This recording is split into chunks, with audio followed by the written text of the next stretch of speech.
Mapagpalang araw sa ating lahat. Ako ang inyong lingkod, Elijah Paul Jan Valdez. Welcome sa ating daily devotions.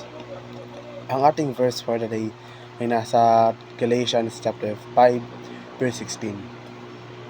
Sinasabi dito na, sinabi ko nga, pagsilakad kayo ayon sa Espiritu at hindi ninyo gagawin ang mga pita ng laman. Alam nila gaya natin na taglay nila ang nananahan na Espiritu. Ang lumalakad sa pamamagitan ng Espiritu ay nagpapahiwatig ng paggalaw na kasabay at ayon sa impluwensya at patnubay ng Espiritu. Ang Espiritu ay dapat nangunguna sa ating mga hakbang, nagbibigay inspirasyon sa ating kilusan at naglalagay ng ating kaugnayan sa Diyos kay Kristo. Maaaring hindi natin alam ng maaga kung aling daan ang dapat nating tahakin.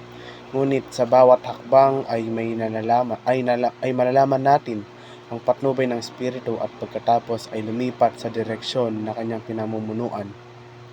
Nagsisimula ito sa isang postura sa pakikinig, isang pangkalahatang pagiging bukas sa pangunguna ng Diyos, at isang kahandaang sundin ang ipinahayag na kalooban ng Diyos sa kasulatan, lalo na sa larangan ng moralidad.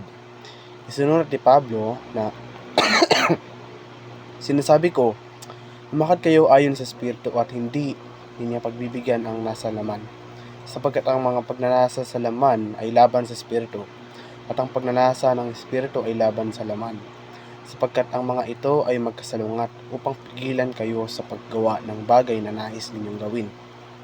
Sa ganitong paraan, habang ang mga mananampalataya ay nakatuon sa Espiritu, maratag nilang iniiwasan ang potensyal na epekto ng makasalanang kalikasan na nananahan pa rin sa loob nila.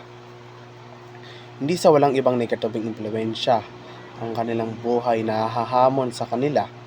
Ang bumagsak na sistema ng mundo ay umiikot sa sarili kaysa kay Kristo. Aatake ang masasamang puwersang supernatural kapag hindi ito inasahan ng mga mananampalataya.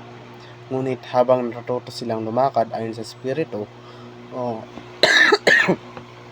manatiling nakaayon sa Espiritu, lalago sila sa kanilang kakayahang mamuhay sa paraang luwalhatiin nila ang Diyos sa gitna ng iba't ibang paghihirap na kinaharap nila. Ito ay hindi na ang laman ay obliterated. Naroon pa rin ito bilang sa kanilang kaloob-looban at itinataas ang pangit nitong ulo. Kaya kailangan nilang patuloy na lumakad sa Espiritu at ipako sa krus ang kanilang luma makasalanang kalikasan. Nangangailangan ito ng sadyang pagtuon sa gawain ng Diyos at pangunguna ng Espiritu. Kasama rin dito ang pagharap sa Diyos ng kanilang buhay, pakikinig sa kanyang tinig at patuloy na pananalangin para sa tulong at patnubay. Ang regular at patuloy na pag-aalaga mula sa salita ng Diyos ay mahalaga para sa pagpapabanal at bahagi ng proseso ng pag-aalinsunod kay Kristo. Ang paglago na ito sa kapanahunan ay nagaganap bilang resulta ng gawain ng Espiritu habang pinipili ng mga mananampalataya na lumakad sa pamamagitan ng Espiritu. Muli, ako ang inyong lingkod, Elijah Paul Jan Valdez, at dito na nagtatapos ang aking daily devotions.